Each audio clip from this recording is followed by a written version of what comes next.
The situation is that some settlers are claiming that these houses before 48 belonged to Jews.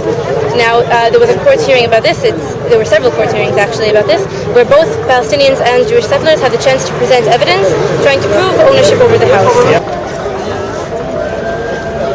The court ended up ruling that neither the Palestinians nor the settlers managed to have sufficient evidence to prove ownership over the houses. But they're evicting the Palestinians anyway.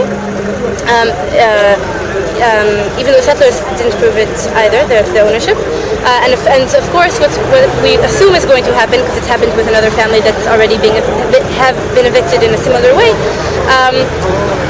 that settlers will take over anyway by force, and of course no one will actually leave them out, ever make them leave. I was going to ask, so if the settlers move in, the state will generally allow that to happen or ignore it? Or well, it's not supposed to, but that's what actually happens. Settlers create facts on the ground all the time, and this is another example of this. Settlers are going to move in.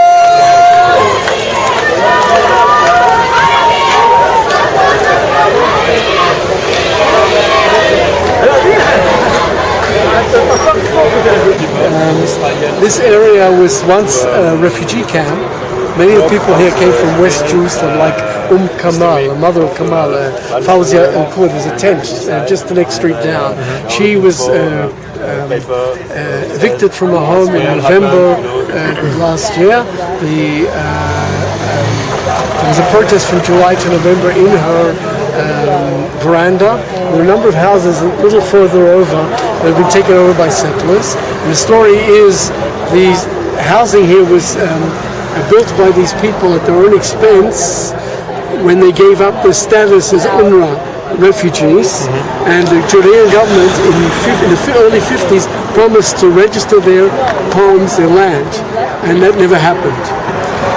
After 67, a few years later, 72, a settler organization, then appointed was the Vada Sfardi, claimed the land was theirs. And it went to court. And it's been going through court now for 30-something years with different decisions and competing claims about the land.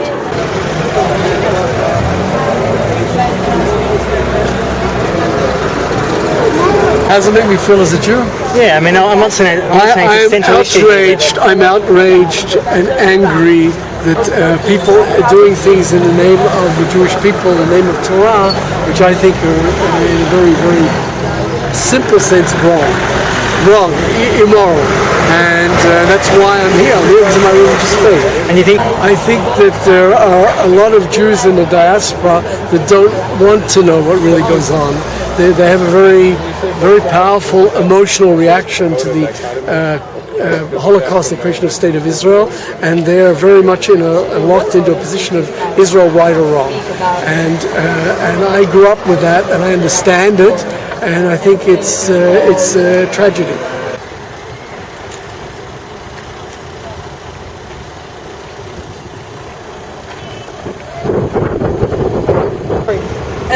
We're in Sheikh Jarrah, as you know, Palestinian neighborhood in East Jerusalem, and many settlement organizations are trying to bring in as many as Israelis as possible. They started down in the Wadi with the Sheikh Jarrah families that have been already thrown from their houses and those who are now under threat, and it goes along to Shepherd Hotel.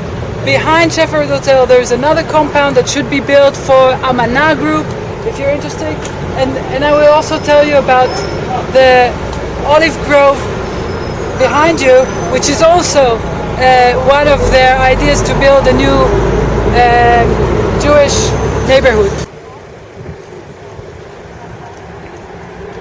Every small change in